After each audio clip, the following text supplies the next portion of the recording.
दोस्तों, मैं शुभम सोलंकी अपने यूट्यूब चैनल लॉ टेस्टिंग में आपका स्वागत करता हूं। आज मैं आपसे पुलिस रेगुलेशन के चैप्टर 11 के ऊपर चर्चा करूंगा। चैप्टर 11 इन्वेस्टिगेशन की बात करता है।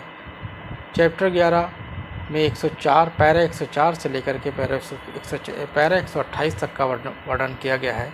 पैरा 104 जो है संज्ञेय अपराध की रिपोर्ट प्राप्त होने पर थाने के भार सदक अधिकारी के अन्वेषण के संबंध में अधिकार व कर्तव्य की बात करता है कि जब कभी संज्ञेय अपराध की कोई रिपोर्ट प्राप्त हुई है तो थाने के भार सदक अधिकारी को ये भी निश्चय करना चाहिए कि कोई अन्वेषण वांछनीय है। दंड प्रक्रिया संहिता की धारा 157 एक खा द्वारा अनुमति प्राप्त निर्देशों का प्रयोग करने में उसे विचार करना चाहिए कि मामला दंड न्यायालय की अपेक्षा दीवानी न्यायालय का है या पुलिस कार्रवाई के प्रशासन में हित में आवश्यक है। अगर धारा 95 आईपीसी के अंतर्गत का मामला है तो उस कंडीशन में उसे देखना चाहिए कि शिकायतकर्ता ने जो शिकायत की है उसमें शिकायत को बढ़ा चढ़ा करके तो नहीं पेश किया गया है। अगर ऐसा है तो अन्वेषण आवश्यक नहीं है। तो ये आपने देखा पैरा 104 के बारे में। अब पैरा 105 में संज्ञेय अपराध का अन्वेषण न किए जाने पर कार्रवाई की प्रक्रिया के बारे में बात करता है।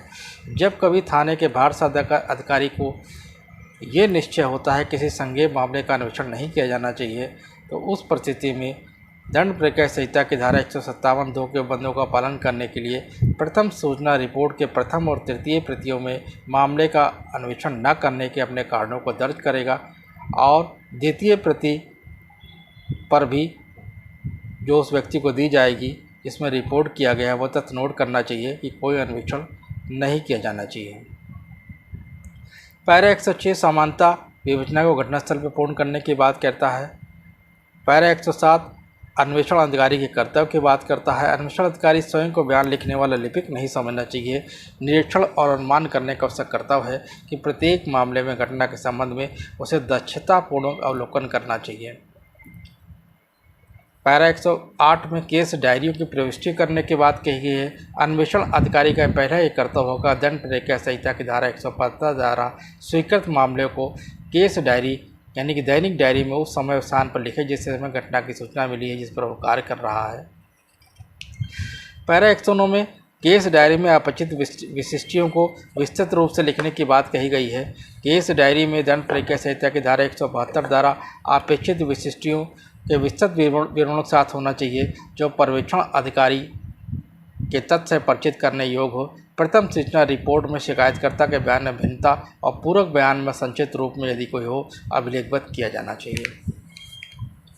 पैरा 110 अन्वेषण अधिकारी द्वारा किसी संदिग्ध व्यक्ति को गिरफ्तार करने की प्रक्रिया के बारे में बात करता है कि जब सीआरपीसी की धारा 141 के अंतर्गत आयोग किसी संदिग्ध व्यक्ति को गिरफ्तार करता है तो उसके आगे की कार्रवाई इसके विवेक पर छोड़ दी गई है कि उस संदिग्ध व्यक्ति की देखरेख को सावधानी से करे,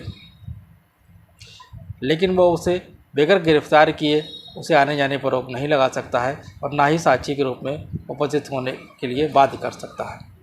पैरा 111 किसी बंद स्थान की तलाशी लेने के समय अपराधी अपनाई जाने वाली सावधानियों के बारे में बात करता है। पुलिस अधिकारी जो दंड प्रक्रिया संहिता या किसी अन्य विधि के अधीन तलाशी का संचालन करने वाला हो, तलाशी ले जाने स्थान में प्रवेश करने से पहले परिसर के स्वामी यदि उपस्थित हों तो सीआरपी 100 के 100 के अंतर्गत बुलाए गए साक्षियों को समाधान करेगा कि वह तो न अपने साथियों ने न ही उसके साथियों ने अपने शरीर में कुछ ऐसी चीज़ छिपा कर रखे हुए हैं जो उस व्यक्ति को फंसा सकती है। सूचना देने वाले व्यक्ति को ऐसे स्थान पर घुसने की आज्ञा नहीं दी जाएगी जब तक न असंभव हो उसे सहायता नहीं देने से पृथक करना चाहिए। पैरा 111 पूछताछ किए जाने वाले व्यक्ति को अनावश्यक परेशान न किए जाने की बात करता है कि जिन व्यक्तियों से पुलिस द्वारा जांच की गई है उन्हें अनावश्यक रूप से परेशान तथा आबद्ध नहीं करना चाहिए। पैरा 113 लोक सेवक या रेल कर्मचारी के अभियुक्त साक्षी होने पर जांच की प्रक्रिया की बात करती है। ऐसी जांच जिसमें लोक सेवक या रेल सेवक या अभियुक्त के रूप में साक्षी के रूप में संबंध है तो इस प्रकार संचालित की जानी चाहिए कि उसके पदीय कर्तव्य में यथासंभव बहुत कम हस्तक्षेप हो। पैरा 114 घटनास्थल का नक्शे नजरी बनाने की बात कही गई है। घटनास्थल पर एक नक्शा हत्या, डकैती अथवा महत्वपूर्ण सेंध के मामले में अन्वेषण अधिकारी को तैयार करना चाहिए। किसी अन्य मामले में भी तैयार करना चाहिए जिसमें चित्र न्यायालय के या परीक्षण करने वाले अधिकारी को तथ्य को उचित रूप में समझने में सहायता करेगा। पैरा 115 अन्वेषण अधिकारी द्वारा मृत्युकालिक कथन अभिलेखित करने की बात कहता है। एक मामले में जिससे एक व्यक्ति इतना भयानक रूप से आहत हुआ कि अस्पताल में पहुंचने से पहले उसकी मृत्यु संभव है, वहां उसकी मृत्युकालिक घोषणा लिखित की जा सकती है।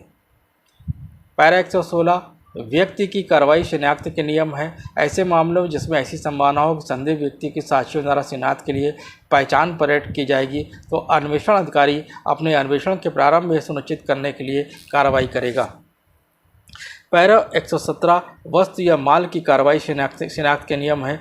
महत्वपूर्ण मामले में संदिग्ध से प्राप्त संपत्ति की वस्तुएं तथा चुराई गई के लिए संदेह होने की जाने वाली वस्तुएं इस प्रकार अन्य वस्तुओं से मिश्रित की जाने वाली प्रथा है।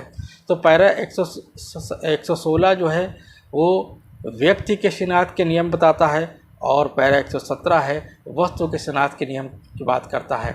पैरा 115 डाइंग डिक्लेरेशन की बात करता है और पैरा 114 नक्शा नजरी की बात करता है। पैरा 118 विकृत व्यक्ति के अभियुक्त होने पर पुलिस की जाने वाली कार्रवाई के बारे में बात करता है।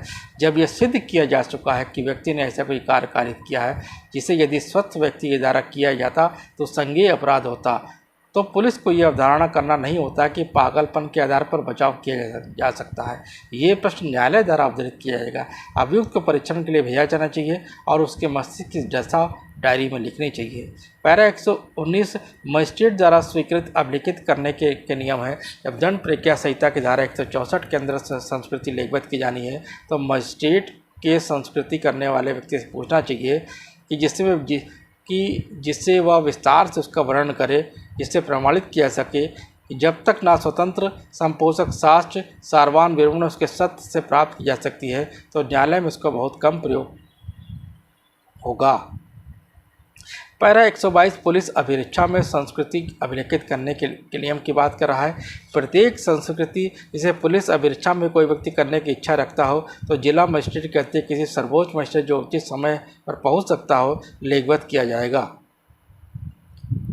पैरा 121 पुलिस अभिरक्षा में रिमांड की बात करता है। पुलिस अभिरक्षा में वापस किए जाने यानी कि रिमांड की मांग नहीं करनी चाहिए अथवा नहीं दिया जाना चाहिए जब तक ना तो प्रार्थना देने वाला अधिकारी निश्चित और संतोषजनक आधार पर दिखाने के लिए समर्थ हो।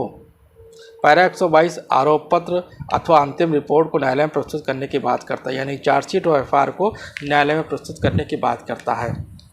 पैरा 123 जो है पूर्व दोषसिद्धियों के विवरण को संक्षेप में अंकित करने की बात करता है। अभियुक्तों के पूर्व दोषसिद्धि के विवरण आरोप पत्र से संबंध स्तंभ 7 में नोट किए जाने चाहिए।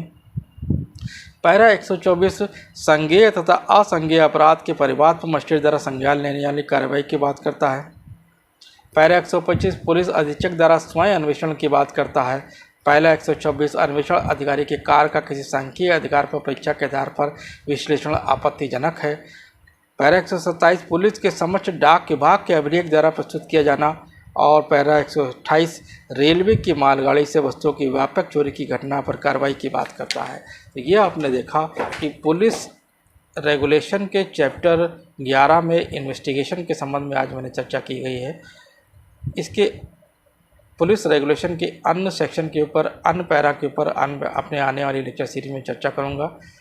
यदि आपको मेरा लेक्चर समझ में आता है तो कृपया इसे लाइक करें, सब्सक्राइब करें, शेयर करें, कमेंट करें। जय हिंद, जय भारत।